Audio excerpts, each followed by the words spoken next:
Para mí es un gusto presentar a nuestro último conferencista de este evento, el cual ha sido de verdad muy exitoso y ha superado nuestras expectativas. Con ustedes la conferencia de cierre de redes sociales en medicina. Les presento al doctor Sebastián González. Para mí es un gusto presentar a Sebastián. Sebastián es intensivista, trabaja en Uruguay, es el coordinador general de la Red Network. Es una red colaborativa de cuidados intensivos latinoamericana que en realidad nos ha unido y nos ha permitido, sobre todo en este tiempo de pandemia, hacer un trabajo muy juicioso, pero además de eso creo que un trabajo en beneficio de nuestros pacientes y de nuestra práctica diaria. Sebastián trabaja en la unidad de cuidados intensivos de la Casa Galicia y en la unidad de cuidado intensivo de niños del Centro Hospitalario Pereira Rosell en Montevideo.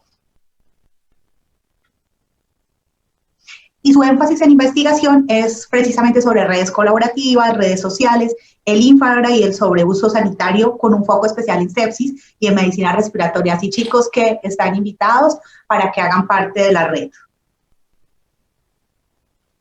Sebastián, estamos listos. Hola, buenos días. Bueno, antes que nada, agradecer a la Sociedad de Pediatría de Colombia, amigos todos. Es un placer para mí acompañarlos. Quería confirmar primero que se veía y que se... ¿Sí, Eliana? Perfecto.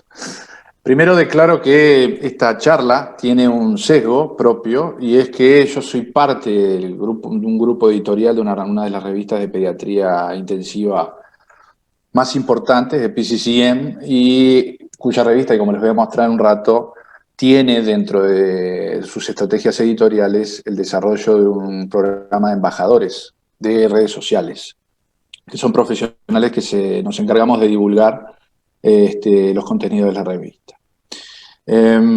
Dicho esto, lo primero que les quería invitar es a los colegas residentes más jóvenes que yo, pero creo que nos involucra a todos, a dos lecturas y a este documental que está disponible desde el año pasado en Netflix. Para hablar de redes sociales no puede no saberse lo que significan para esta etapa del mundo y de nuestra civilización el desarrollo de plataformas digitales que en realidad no tienen como objetivo final el progreso de la ciencia, sino que lo que tienen son fines de lucro y como tal hay que comprenderlos y estudiarlos.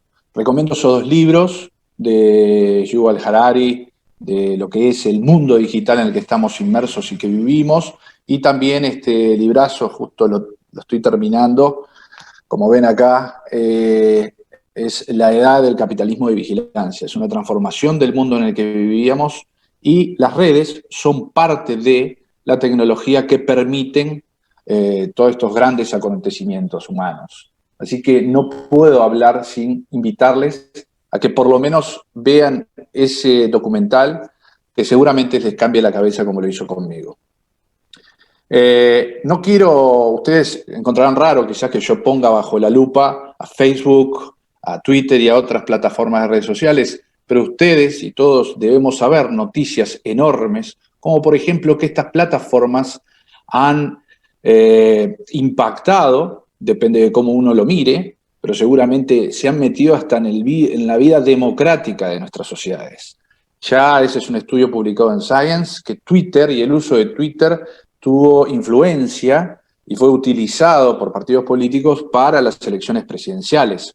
Sucedió en Estados Unidos cuando asumió Trump y también sucedió en nuestro vecino llamado Brasil con la utilización de WhatsApp para divulgación de información, desinformación, etcétera, con fines electorales.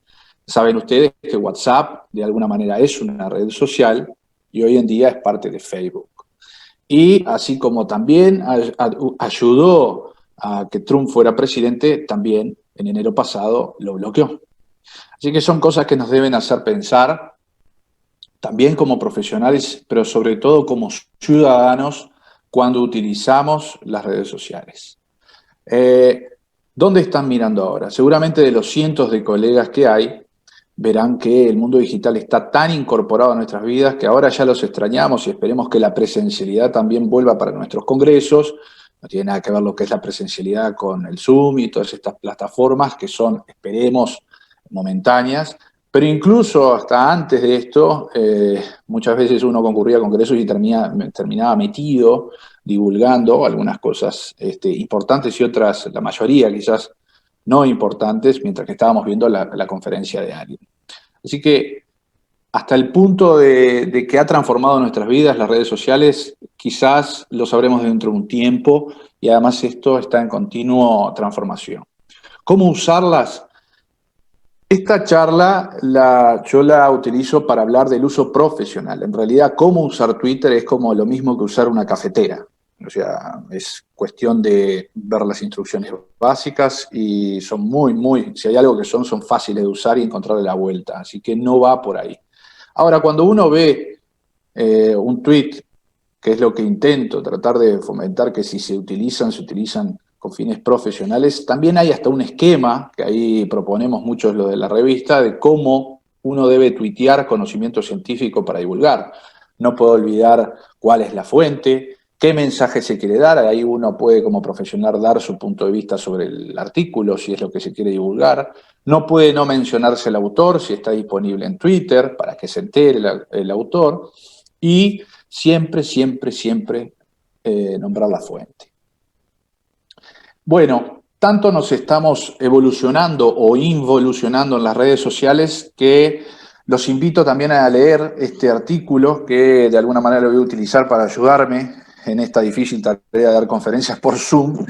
Voy a leerles este editorial que escribimos con Rubén Lazo, un colega compatriota de ustedes, de todos ustedes, sobre qué significaba, qué significó, según nuestro entender, la utilidad o no utilidad de las redes sociales, social media, show me social media del inglés. Así que voy a leer y voy a ir mostrándoles cosas que creo que pueden aportarles a ustedes. La profesión médica necesita de canales de comunicación para desarrollarse. Desde la práctica clínica cotidiana, interactuando con el enfermo, hasta la propia formación educativa o el desarrollo académico, se basa en un adecuado uso de la comunicación y de la información. El médico debe ser ante todo un buen comunicador y basa en sus capacidades comunicativas gran parte del éxito o fracaso de su labor cotidiana. El nuevo milenio vive una revolución digital que, entre otros cambios profundos, trajo la irrupción de nuevas vías de comunicación que, para bien o para mal, transformó nuestra práctica profesional.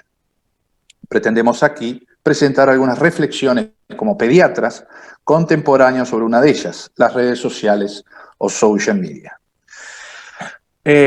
Los invito y van a ver cómo este artículo de Damian Rowland, un colega con el que he trabajado en muchas oportunidades, cómo la arena digital transforma y está transformando también la práctica profesional. Si ustedes ven, las redes sociales están involucradas en organizaciones científicas, en revistas de alto impacto, cualquier tipo de revista, para hacer abogacía y defensa de algunas reivindicaciones sociales, para la educación médica y también para interactuar con colegas de nuestras propias especialidades, si somos especialistas o también generalistas. Entonces, pusimos el caso con Rubén de una pediatra tuitera, que tiene Twitter, como muchos de ustedes seguramente hay. Pensar en nuestra actividad profesional sin redes sociales es una anacronía. Analicemos lo vivido con la pandemia COVID-19 con el ejemplo de una colega pediatra que es usuaria de la plataforma más utilizada por los pediatras, Twitter. A través de tweets, la pediatra interactúa con sus cuentas seguidores, que se llaman followers, y lee los mensajes de las cuentas que sigue. O sea que hace también su following, o sea, sigue a otros colegas. Ella está al tanto de quién seguir: revistas, sociedades científicas, entidades gubernamentales y colegas clave, académicos e investigadores de renombre, que le informan a tiempo real y sin fronteras. Ellos funcionan como filtros académicos fiables de lo que vale la pena leer y lo que no. La colega se inició hace un tiempo en Twitter y la usa solo con fines profesionales. Nada de contenido personal y menos familiar. Su privacidad como bandera.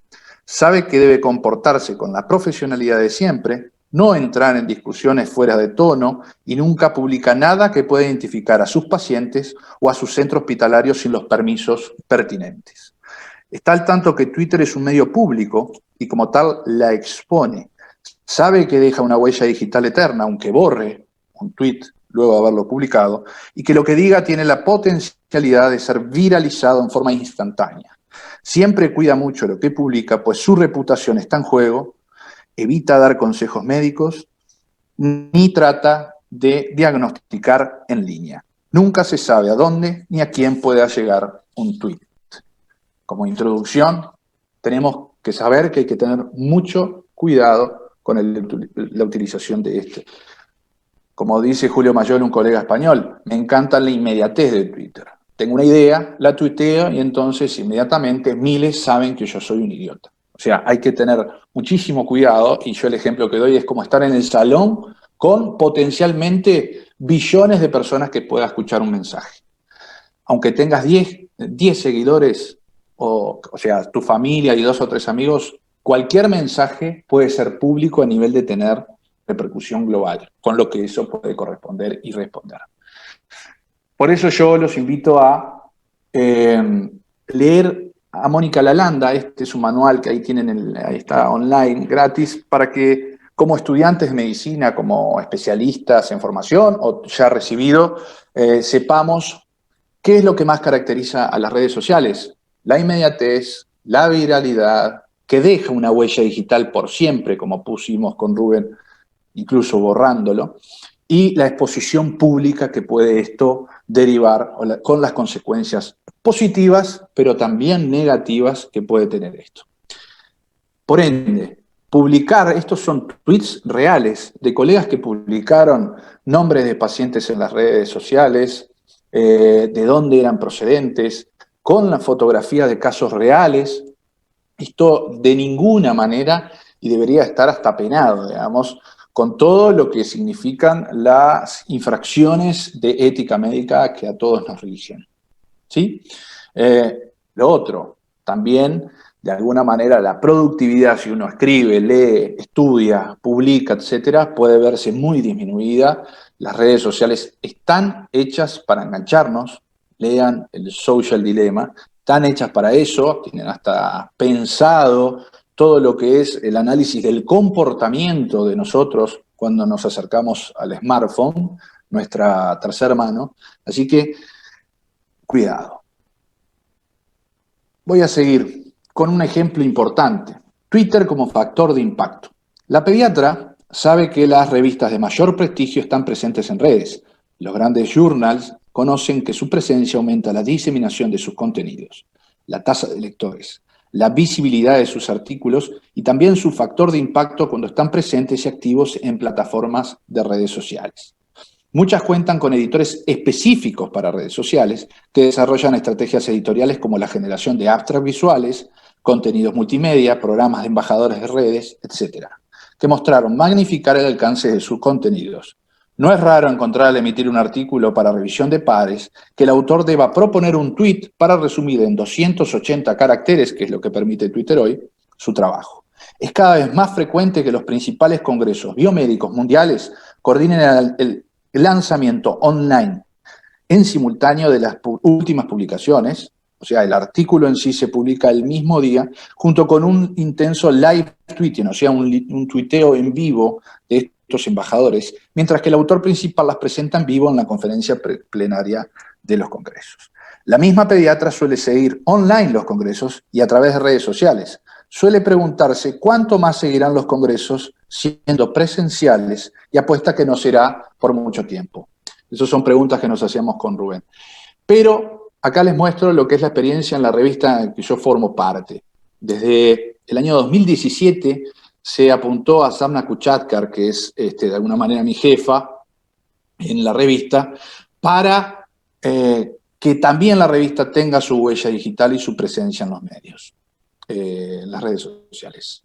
Y fíjense lo que ha sido el impacto. Ahí está el anterior editor en jefe, Pat Kochanek, lo que fue el impacto impresionante, cómo aumentó las visualizaciones. O sea, hubo una estrategia de redes sociales, que no fue otra cosa que de marketing, para que los alcances de todas las revistas científicas, en particular PCCM, explotara por todo el mundo.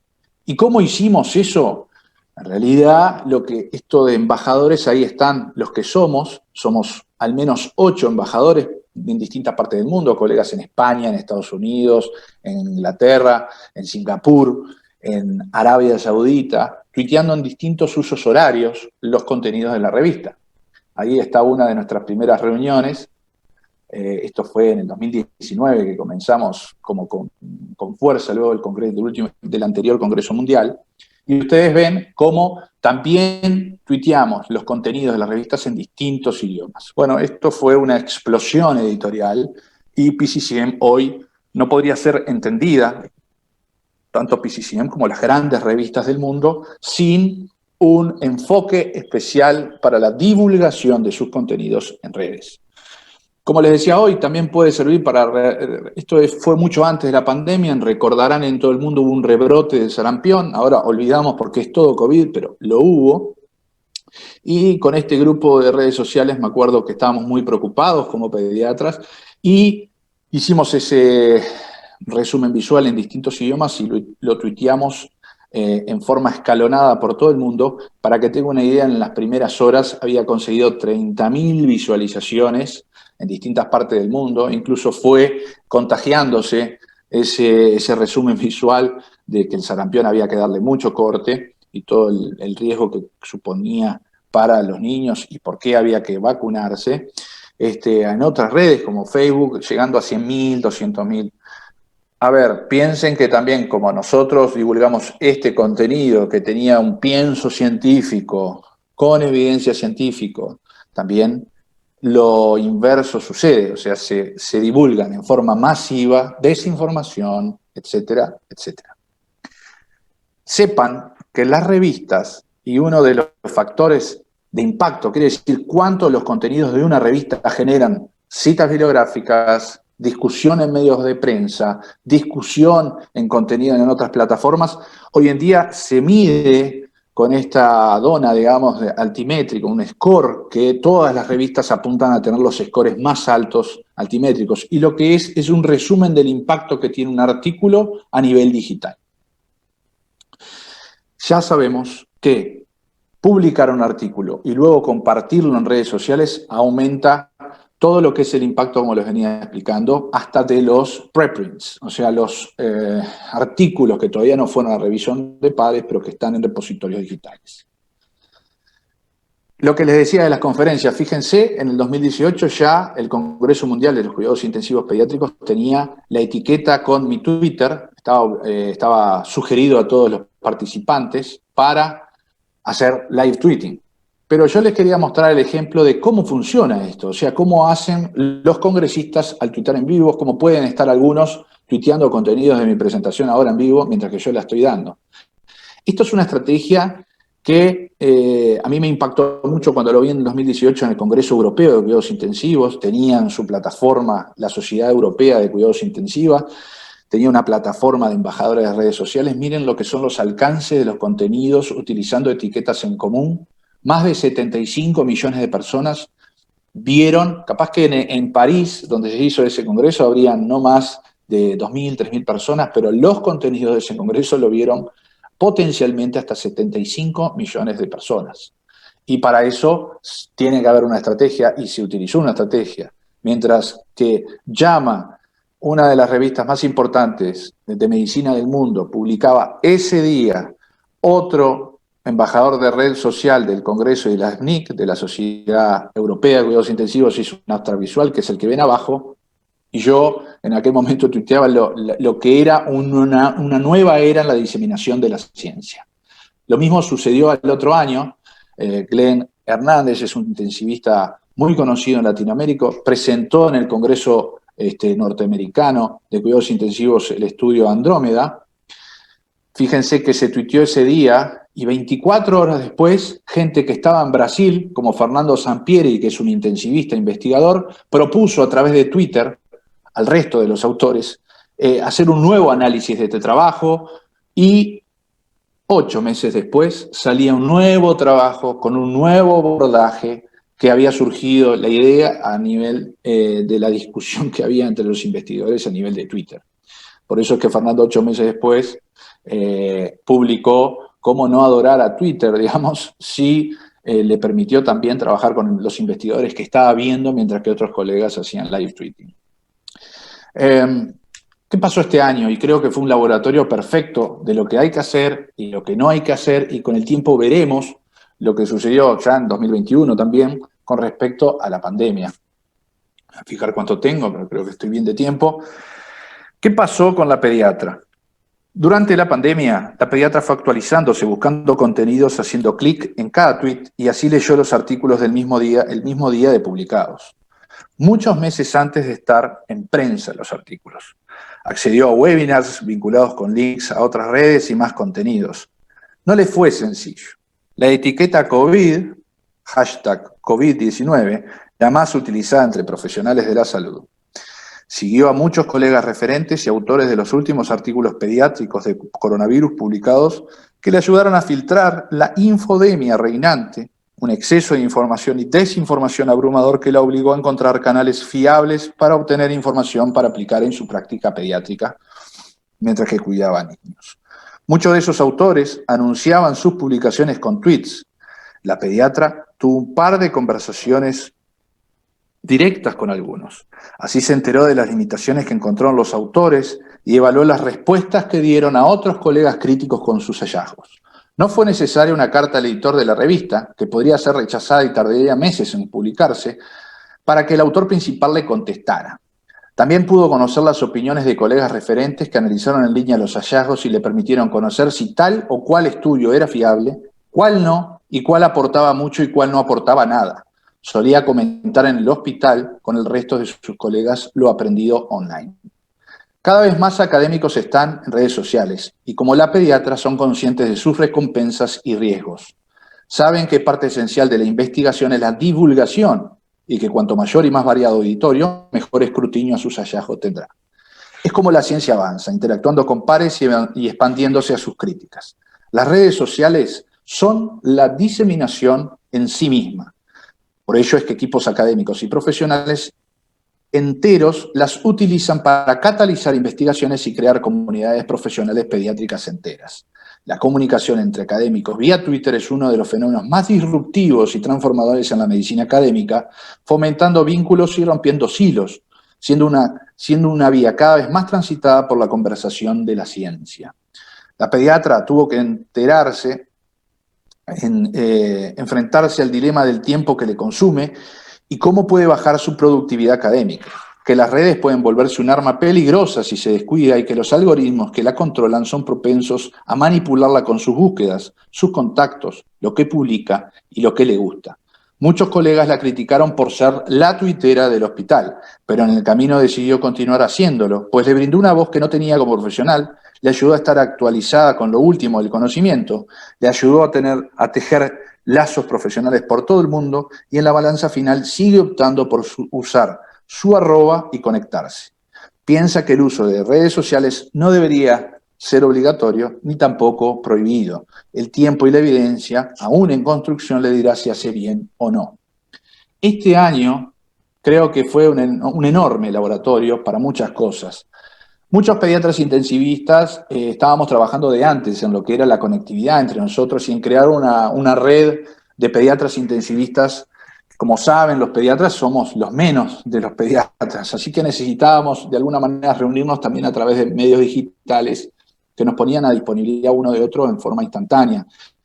Por eso con Miguel Rodríguez Rubio, parte de este grupo de PCCM, publicábamos algunas de las plataformas y contenidos que había que podían ser muy útiles hace un par de años. Así que ya estábamos trabajando desde antes de la pandemia en conjunto. Por ejemplo, con Costas Canaris, que es un colega de origen griego radicado en Inglaterra, semana a semana discutíamos en línea casos clínicos publicados, o sea, no eran casos clínicos nuevos, eran extraídos y ustedes tenían que ver, ahora lo hicimos en formato abstract, pero está escribiéndose el reporte final, lo que era la discusión en línea entre profesionales de casos clínicos reales publicados, pero lo que era el ejercicio de discutir con pediatras, intensivistas de distintas partes del mundo, ahí ven una foto de un tuit con colegas que están en una base de derivación y transporte de Gran Bretaña discutiendo los casos clínicos en vivo. La utilización de las redes sociales para la transmisión rápida de información durante la pandemia fue innegable. O sea, ahí tienen lo que son los nodos entre todos nosotros discutiendo. Esto fue publicado el año pasado en PCCM también, analizando de dónde venían las discusiones, los colegas y los contenidos también. Y les quería poner un ejemplo de un análisis que hicimos muy interesante, como pediatras lo van a entender. Antes miren lo que eran en 1920 los round clínicos, o sea, las discusiones entre colegas se hacían en la cama del paciente. Obviamente todavía sigue y es innegable que es lo que hay que seguir haciendo. Pero este año vieron el PIMS, o como quieran llamarle, que es el síndrome inflamatorio asociado a coronavirus.